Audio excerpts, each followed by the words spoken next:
Les hommes se marient, ils ne font pas d'enfants. Il commence les études, il arrête. Il va travailler, il arrête. Il fait des formations, il arrête. Il engrosse à gauche, il laisse. Il va, ça veut dire un désordre que vous ne comprenez. L'autel des sortilèges, je dis c'est l'accès exclusif. C'est-à-dire ça se fait par famille. Si tu n'es pas de cette famille, ils ne t'attaqueront pas. Cette condamnation se fait par famille. Ce sortilège est imposé selon les familles. Famille Jean-Luc, famille Jean-Marc. Chaque famille a son autel. Et donc, sur cet autel-là, on ne peut pas venir te condamner toi. Écrivons. Sur cet autel, il est question d'origine, il est question d'origine, il est question de sang. Ceux qui ont le même sang sont concernés. Et sur cet autel,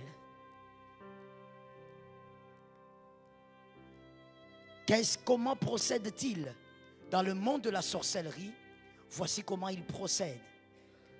Celui qui est le chef du moment, le sorcier en chef de la famille, paternelle ou maternelle, parce que n'oubliez pas que les deux familles, les sorciers collaborent. Toujours. Même lorsque tu vas te marier, les sorciers de chez toi vont collaborer avec les sorciers de chez ton mari ou chez ta femme. Ça veut dire vous êtes mariés, eux aussi se sont mariés. Ils se sont retrouvés. Et quand ils vont se retrouver, là, ils vont dire, ah, mon cher, vous avez la carte. Ils se retrouvent aussi. Ils collaborent. Les sorciers de la famille maternelle et paternelle collaborent. Et donc, dans le monde de cette sorcellerie, face à cet autel de sortilège, voici ce qui se passe. J'aimerais l'expliquer de manière simple. Saint-Esprit, donne-moi l'intelligence pour expliquer cela de manière simple. Lorsqu'il vient, le sorcier en chef, que ce soit de la famille maternelle, paternelle, quand ils se mettent ensemble, il y a l'un des deux qui est plus vieux. Le plus vieux, celui-là, il prend des symboles. Ça dépend de chaque famille et de chaque sorcellerie. Il prend des symboles. Je prends un exemple, ça peut être, donnez-moi vos stylos. 1, 2, donnez-moi 3e stylo. Merci. 4e stylo. Ok.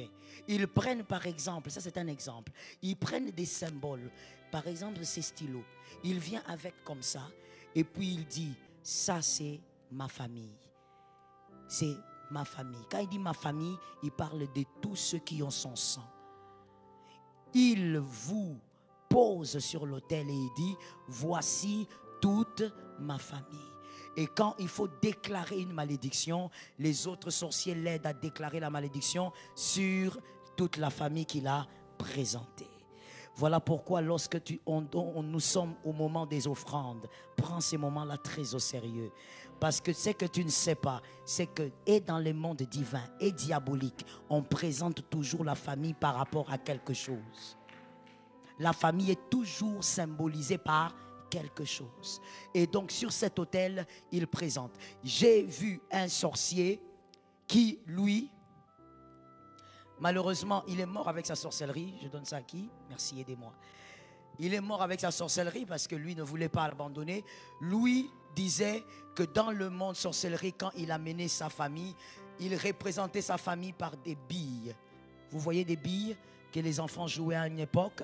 Voilà. Et au fait, dans ce monde-là, chaque sorcier de famille a ses symboles. Ça dépend. Lui, c'était des billes. Quand il met les billes là, ce sont tous ses neveux, ses cousins, ses nièces. Tout le monde, grand frère, petit frère, tout celui qui a son sang est là. Sur l'autel des sortilèges. Et quand il les présente, c'est pour que les autres sorciers l'aident à maudire tous les membres de sa famille. La sorcellerie, c'est la destruction. Je te l'avais dit. Et ils vont lancer des sortilèges pour imposer, premièrement, l'instabilité dans tous les domaines.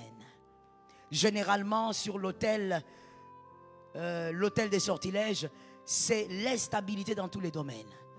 Tu vois, les gens sont instables, en désordre En même temps, c'est l'instabilité, mais même cette instabilité, c'est en désordre. On ne maîtrise rien. Il commence les études, il arrête. Il va travailler, il arrête. Il fait des formations, il arrête. Il engrosse à gauche, il laisse. Il va, ça veut dire un désordre que vous ne comprenez pas. Il installe dans toute la famille. Mais j'ai dit que ce sortilège est exclusif.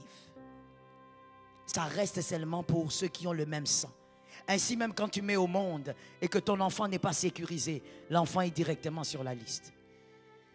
Que Jésus te donne la victoire. Vous qui avez les enfants, vous n'aimez pas les amener à l'école du dimanche. Vous ne savez pas ce que vous faites. L'enfant doit être protégé.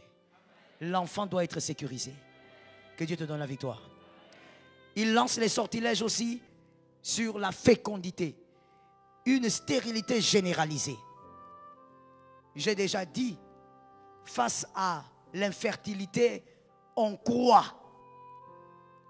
On croit que Jésus nous a déjà donné des enfants.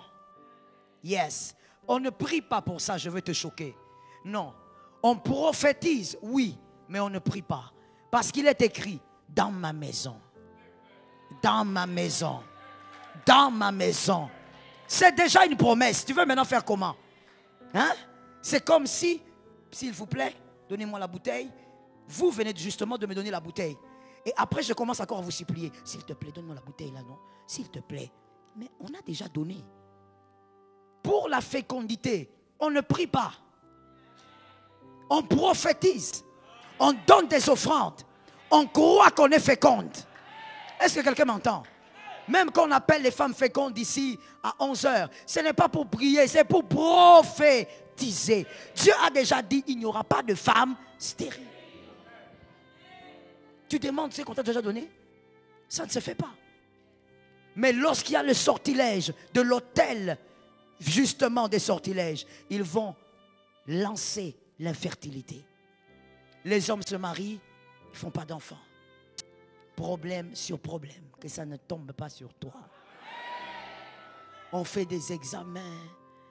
On fait des examens de tout genre aux garçons. Oh non, tes spermes n'ont pas de vitesse. Oh non. Ah. Je parle ou je laisse. Non, je demandais, je parle ou je laisse. Parce qu'avant de parler, je demande la permission. C'est pour dire que si je parlais déjà et que je demande la permission, il faut vraiment que tu m'entendes bien et que tu sois préparé. Mais non, toi cette affaire, je sais que médicalement parlant, ça peut arriver. Que quelqu'un tombe malade, un homme tombe malade et puis il y a des problèmes avec ses spermatozoïdes. Je sais que c'est possible. C'est possible. Mais moi, je vais en fait avec mon raisonnement un peu trop loin peut-être. Je ne sais pas. Mais je veux quand même réfléchir. Je ne veux pas m'arrêter de réfléchir parce que les hommes pensent autrement. Je veux réfléchir. Tes spermes n'ont pas de vitesse. Maintenant, les spermes du cheval.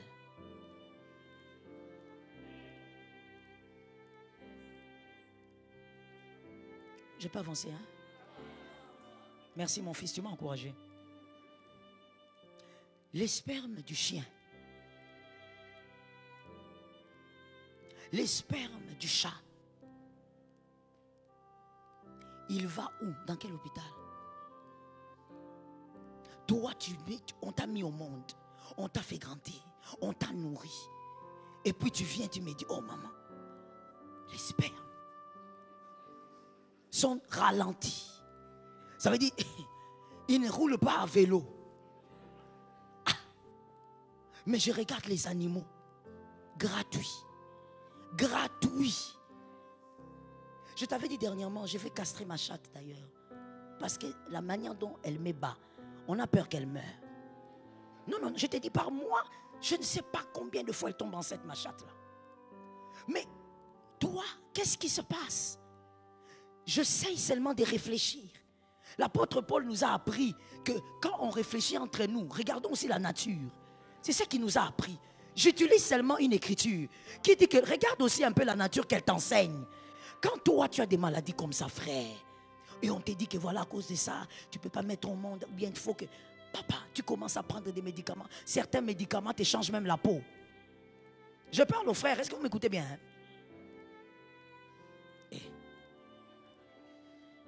Il faut comprendre leurs émotions.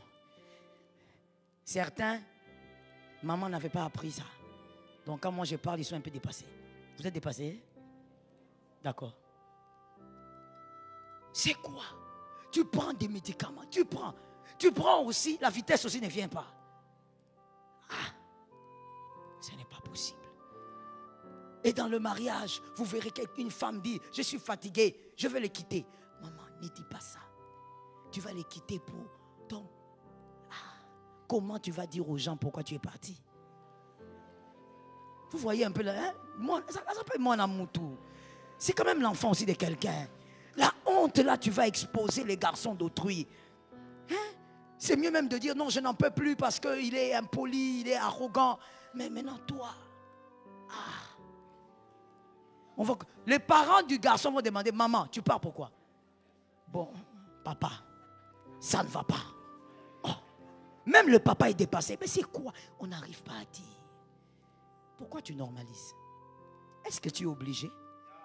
Ceux qui ne sont pas malades, là, ne sont pas humains. On lance l'infertilité. Madame, tu fais tout. Le bébé ne vient pas.